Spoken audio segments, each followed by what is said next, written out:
Howdy. So what you are checking out right here is Claytonia.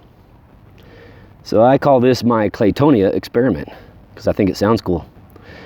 So what are we doing here? What have I done? Okay, let's get into this a little bit. These Claytonia, let's get zoomed out a little bit here.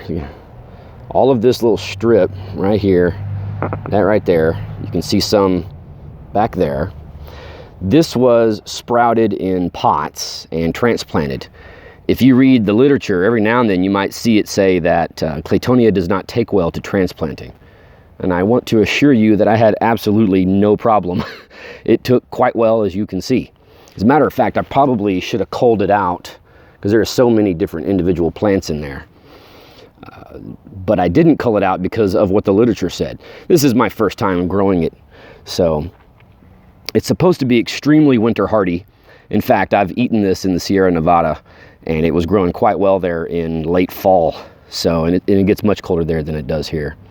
Although I will say the last several years here in Texas, we've had some strange winter weather. Growing up, I almost never remember it getting below 20 degrees, but it does almost routinely now every winter, which is a real big fat pain in my rear end. Because I don't cover my crops. I don't put plastic on them. I try to, I'm doing that on purpose. Eventually I may, but I'm doing it on purpose because I want to try to get the most winter hardy crops before I use artificial means to keep them surviving. So this is how well it took to transplanting. You can move over here. I want to move over here and we're going to see how I seeded them in ground as well. And you can see they're still alive technically. This little stuff right here, you can see the difference. Not quite sure why that is, why they grow so much more stunted. You can see them down in there. But I think that the way to go is to sprout them and then transplant them, even though the literature may say don't do that. I don't see a problem. And like I said, I didn't cull them out because I thought that they would die when I transplanted. And I thought maybe if I don't cull them out, one or two might live, but they all ended up living. So I might get out here and get myself a snack to cull them out.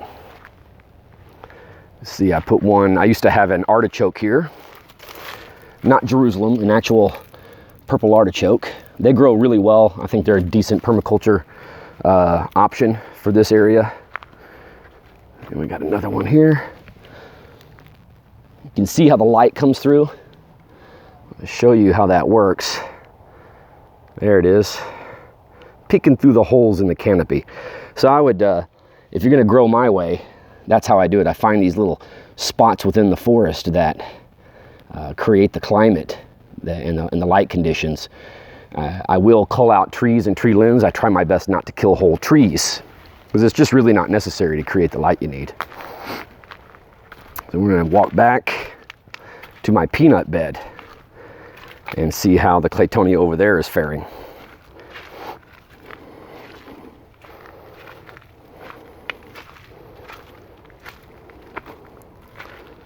This gets a lot more sun here than back there. It doesn't get a lot of sun, it just gets a lot more. And so far, so good. This was one of the weaker transplants that I did. In this particular spot, I once had French sorrel, Blanc de Lion. And it has kind of a lemony flavor.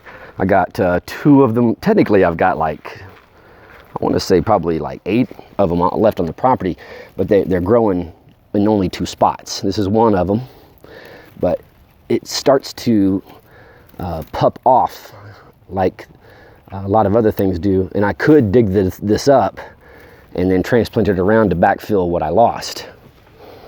But I'm not going to.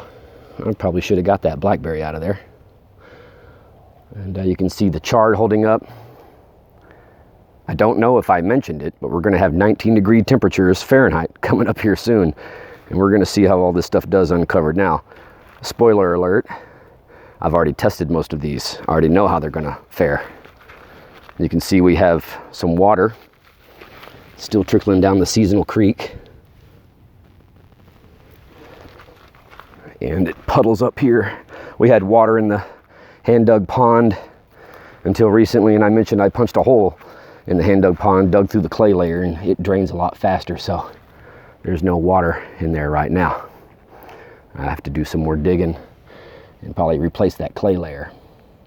Yeah, we have some water. Starting to get the water table back up after the drought, which is nice. You can see another crop that survives well during the winter.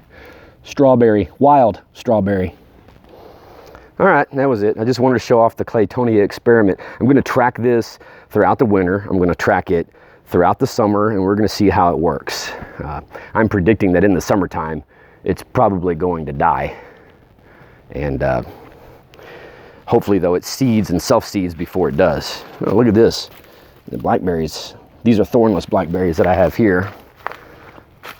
They are just starting to go nuts, aren't they?